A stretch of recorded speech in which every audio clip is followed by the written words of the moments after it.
Vodafone idea ने सितंबर के महीने में 7,44,000 सब्सक्राइबर को लूज किया।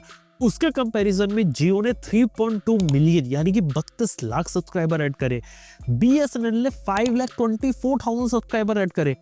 एयरटेल ने 4,37 सब्सक्राइबर्स को ऐड किया। ये लेटेस्ट डेटा है TRAI की रिपोर्ट का, जो सितंबर के मंथ का है। अक्टूबर का डेटा कुछ ही दिनों में आ जाएगा और उसमें भी मेरे को लग रहा है कि वोडाफोन आइडिया लगातार सब्सक्राइबर ही यहाँ पर लूज करेगा।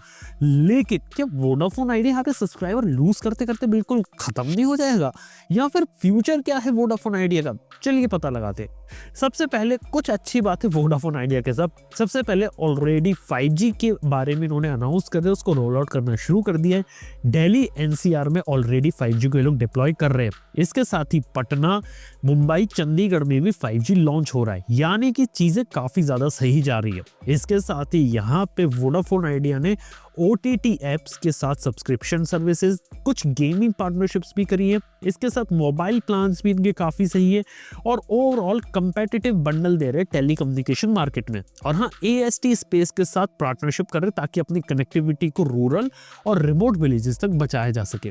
और इसी के साथ ही गवर्नमेंट की तरफ से थोड़ा रिलीफ मिला है, जिसके अंदर उन्होंने 37,000 करोड़ के जो ड्यूज थे वो वोडाफोन आइडिया की इक्विटी में यहाँ पे कन्वर्ट करने के लिए भी रेडी हो गए। लेकिन आज भी देखा जाए तो इनके ऊपर जो adjusted gross revenue AGR dues जो रहते हैं ना, वो बहुत सारे, और ये वो ड्यूज है जब गवर्नमेंट को पैसा देना है लेकिन कंपनी के पास पैसा नहीं है, तो इस तरीके का जो कर्जा रहता है कंपनी के ऊपर यहाँ पर आ गया, क्योंकि वो आगे चल के यहाँ पे कंपनी जो है वो पैसा लौटा नहीं पा रही है सरकार को, जिस वजह से सरकार की थोड़ी मदद की यहाँ पे रिक्वायरमेंट है। क्योंकि यहाँ पे जो रिलीफ मिला है, जो 37,000 करोड़ के जो ड्यूज अब इक्विटी वगैरह में इनको कन्वर्ट हो गए गवर्नमेंट ने, और थोड़ा बहुत सपोर्ट मिला है, बहुत ही ज्यादा शॉर्ट टर्म का। ऐसा नहीं है कि लॉन्ग टर्म तक ये कंपनी बहुत ही ज्यादा अच्छा कर लेगी या फिर अपने सब्सक्राइबर बेस को ज्यादा इंक्रीज कर देगी।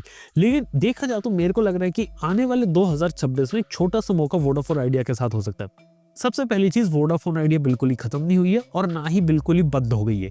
अभी भी ये चीज मार्केट में एग्जिस्ट करेगी और चलती रहेगी। और हम मार्केट में अगर वोडाफोन आइडिया खत्म होती है तो ये पूरी टेलीकॉम इंडस्ट्री और इंडिया के लिए गलत चीज होगी और बहुत ही खतरनाक बात साबित हो सकती है लॉन्ग रन में, क्योंकि उसके बाद सारा का सारा कंट्रोल एयरटेल और जियो के पास आ जाएगा, जिस कारण से जियो एयरटेल अपने मनमाने ढंग से रिचार्जेस को एक्सपेंड करेंगे, अपने हिसाब से पूरे मार्केट को कंट्रोल करेंगे और किसी बड़े प्लेयर की एंट्री मार्केट में होने ही नहीं देंगे। और एक सच बात बताता हूं, मार्केट में जैसे ही कंपटीशन कम होता है वैसे ही मनमानी होना शुरू हो जाती है और तब कंज्यूमर की हार हो जाती है। जियो का अगर आपको याद है तो जियो ने फ्री 4G सर्विसेज निकाली, सस्ते रिचार्ज प्लान निकाले, फ्री 5G सर्विस निकाली। ये सब क्यों निकाला? क्योंकि मार्केट में उसे कंपेटिटिव रहना था। मार्केट में कई सारे प्लेयर थे, लेकिन उसे एक ऐसा प्लेयर बनना था जिसके आते ही मार्केट टोटली डिस्टर्ब हो जाए और ये ज्यादा से ज्यादा लोगों को अपने साथ यहाँ पर जोड़ सके। ये एक स्ट्रेटजी जियो ने चलाई थी, जिसके चक्कर में वोडाफोन और आइडिया जो एक जमाने में बिल्कुल अलग अलग हुआ करते थे, आज के समय बिल्कुल एक हो गए।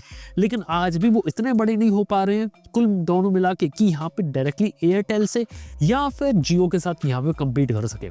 और देखा जाए तो एयरटेल और जियो के साथ अगर compete करना है तो उन्हीं के साथ उनके लेवल पे खेलना बहुत ज्यादा जरूरी है। सबसे पहले तो वोडाफोन आइडिया को अपना जो बैकएंड में नेटवर्क होता है उसे स्ट्रॉन्ग करने की जरूरत है और ज्यादा टावर्स और बेटर कनेक्टिविटी की जरूरत है, क्योंकि आज के समय लोगों की रिक्वायरमेंट ये है कि यहाँ पे उनको नेटवर्क की क्वालिटी देखने को नहीं मिलती, और अगर आपके कम यूजर बेस है और जियो एयरटेल के ज्यादा है तो आप कम यूजर तक एक बेटर क्वालिटी प्रोवाइड कर सकते हो, जिसका इम्पैक्ट यहाँ पे लॉन्ग रन में इधर ये पड़ेगा कि यहाँ पे लोगों का जो भरोसा रहता है वो आपके ऊपर ज्यादा आएगा और जो लोग रहते हैं वो आपके साथ ज्यादा लंबे समय तक जुड़े रहेंगे और आपके भरोसे के साथ दूसरे लोगों को भी रिकमेंड करेंगे आपकी सर्विस। अगली चीज ये कि सुनने में आया आने वाले कुछ समय में, यानी कि कुछ ही महीनों के भीतर यहाँ पे एक और टेलीकॉम प्राइस हाइक हो सकता है, जहाँ पे 10 से लेके 15% का एक टेलीकम्युनिकेशन जो रिचार्जेस होते हैं वो प्राइस हाइक के प्लान से जियो और एयरटेल दोनों की तरफ से, जिसके अंदर सबसे बड़ा जो इम्पैक्ट पड़ेगा वो पड़ेगा बेस लेवल के रिचार्जेस पे, जिनकी कीमत लगभग 200 रुपए से शुरू होती है और 200 रुपए से उसे 215, 210, 220 रुपए तक ले जाने के प्लान है। और जो 900 रुपए का प्लान होता है ना, उसे तकरीबन 1000 रुपए तक खिसकाने का प्लान है। सिंपल सी बात है कि जो कुछ ऐसे प्लान दे रखे इन्होंने जो कि बहुत ही ज्यादा एंट्री लेवल है और उन्हें एंट्री लेवल प्लान को ही टैकल करना है, क्योंकि जियो और एयरटेल का जो सब्सक्राइबर बेस है वो बड़ा है, लोग आज उसके साथ जुड़ रहे हैं, लेकिन अब वो चाहते हैं कि हर यूजर से हम ज्यादा पैसा बनाए, और इस वजह से जो बॉटम में यूजर्स है जो काफी कम पैसा देते हैं उनको ऊपर खिसकाने के लिए ये स्ट्रेटेजी अपनाई जा रही है कि यहाँ पे जो नीचे वाले प्लान से उनको बिल्कुल ही खत्म कर दिया जाए और जो यूजर्स होते हैं उनको ऊपर की तरफ शिफ्ट किया जाए, यानी कि उनको फोर्स किया जाए कि वो पर मंथ 250-300 रुपए तो मिनिमम पे करे ही करे उनकी सर्विस के लिए। अब देखा जाए तो ये चीज बिल्कुल अपोजिट होती है जो आज से 10 साल पहले हुई थी। 10 साल पहले डेटा को बिल्कुल ही डेमोक्रेटाइज किया गया था, बोला गया था सस्ता रहेगा, सब लोग एक्सेस कर पाएंगे, लेकिन आज के समय कहानी बिल्कुल उल्टी हो गई। लोगों को एक समय सस्ता डेटा देके बिल्कुल लत लगा दी, उसके बाद धीरे धीरे प्लान सब इतने महंगे कर रहे हैं कि जहां पे आज के समय में कंपनी अब महंगा करती जाएगी प्लान्स को, लोग घूम फिर के उसके प्लान्स को देंगे क्योंकि लोगों को उसके डेटा की लत लग चुकी है। और अगर ये चीज जियो और एयरटेल करने वाले तो वोडाफोन आइडिया के पास एक मौका हो सकता है। इस बार वोडाफोन आइडिया इस प्राइस हाइक में पार्ट ना ले, लोगों को अफोर्डेबल और अच्छे प्लान्स के साथ अपनी सर्विस को यहाँ पे अवेलेबल करवाए, जिस वजह से लोगों का एक भरोसा यहाँ पे वोडाफोन आइडिया के ऊपर आ सकता है और कई सारा जो सब्सक्राइबर बेस जो लूज होगा, जो पोर्ट करेंगे वो वोडाफोन आइडिया कमा सकता है। और जो पिछले काफी लंबे समय से वोडाफोन आइडिया का सब्सक्राइबर बेस लगातार गिर रहा है वो बच सकता है। लेकिन अगर वोडाफोन आइडिया इस नहीं करती और अपने प्राइसेस को फिर बढ़ा देती, जियो और एयरटेल जैसे कंपेटिटिव नहीं रहती, तो फिर मैं बोल रहा हूँ फिर इस कंपनी को यार बिल्कुल खत्म होने से कोई नहीं रोक सकता। अगर आप इतनी सी बात नहीं समझ रहे, आपको रीस्ट्रक्चर करने की जरूरत है, दोबारा से थिंक करने की जरूरत है, तो आप नहीं कर पाओगे। इसके अलावा अगली चीज जो वोडाफोन आइडिया कर सकता है वो कर सकता है 5G का एक्सपेंशन। 2022 में जब 5G का स्पेक्ट्रम हुआ था, उसको ऑक्शंस हुए थे, तब यहाँ पे जियो ने सबसे ज्यादा स्पेक्ट्रम जीता, फिर एयरटेल ने जीता और उस पे थर्ड पोजीशन पे वोडाफोन आइडिया थी, यानी कि इनके पास 5G का स्पेक्ट्रम है और उसको अच्छे तरीके से रोल आउट करे और एक अच्छा एक्सपीरियंस दे, यानी कि लोगों को 5G का एक अच्छा एक्सपीरियंस दे, 4G का अच्छा एक्सपीरियंस दे और टेलीकम्युनिकेशन के साथ साथ जो ऑफर जो बंडल करते हैं उसमें जाए। और हाँ, OTT सर्विसेज तो लेकर आ रहे हैं, लेकिन उसको भी और ज्यादा बेटर किया जा सकता है, जहाँ पे अलग अलग OTT सर्विसेज, Amazon प्राइम हो गया, नेटफ्लिक्स हो गया, इन सबको अच्छे तरीके से बंडल करके रखा जाए, जियो हॉटस्टार को बंडल किया जाए, जिस वजह से लोगों को एक भरोसा है कि यार मैं एक सर्विस लूंगा लेकिन उसके अंदर मेरे को ना इतनी अच्छी OTT सब्सक्रिप्शन मिल जाएगा और मैं अपना जो टीवी और जो OTT कंटेंट होता है वो यहाँ देख लूंगा। अगली चीज जो वोडाफोन आइडिया को करनी चाहिए वो करनी चाहिए AI के पार्टनरशिप किसी के साथ। अब वो चैट GPT हो सकता है, गूगल जेमिनी हो सकता है, परप्लेक्सिटी हो सकता है, कुछ भी हो सकता है, लेकिन ये चीजें करने की जरूरत है। परप्लेक्सिटी की पार्टनरशिप एयरटेल के साथ हुई, एक बहुत अच्छा रिस्पॉन्स परप्लेक्सिटी और एयरटेल दोनों को देखने को मिला। गूगल जेमिनी की पार्टनरशिप लाया, लेकिन 18 साल से और जो 24 साल के स्टूडेंट्स होते उनके लिए लेकर आया, लेकिन वो 18 मंथ का गूगल AI प्रो लाया। लेकिन वोडाफोन आइडिया अपने सभी कस्टमर्स के लिए कोई अच्छी AI वाली पार्टनरशिप ला सकता है जिसमें बहुत सारी चीजें बंडल करके दी जाए, जिस वजह से लोगों को उनका जो अट्रैक्टिव रेस्ट रहती है वो देखने को मिलेगी।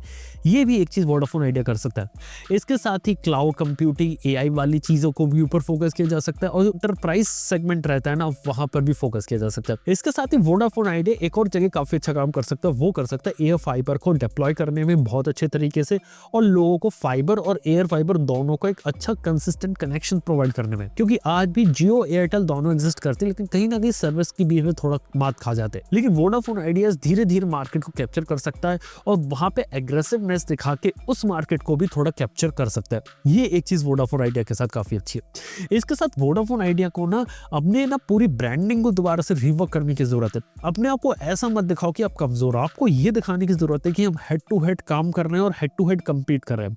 और सबसे बड़ी दिक्कत वोडाफोन आइडिया के साथ ये है कि आज के समय में लोग उसको बिल्कुल भूल से गए। लोगों को पता ही नहीं चलता यार, जब सिम कार्ड खरीदने जाते हैं ना तो जियो या एयरटेल ही आता है और लोग इसी में स्विच करते रहते हैं। कुछ लोग हैं जो BSNL में करते हैं क्योंकि कुछ जगह से BSNL का ही नेटवर्क आता है। लेकिन वोडाफोन आइडिया को भी अब ये करना चाहिए यार, थोड़ी मार्केटिंग लेवल पे थोड़ा स्ट्रॉन्ग करे और लोगों को याद दिलाए भाई हम भी खेल हुए हैं, हम भी लड़े हुए रहे हैं और हम भी काम कर रहे हैं।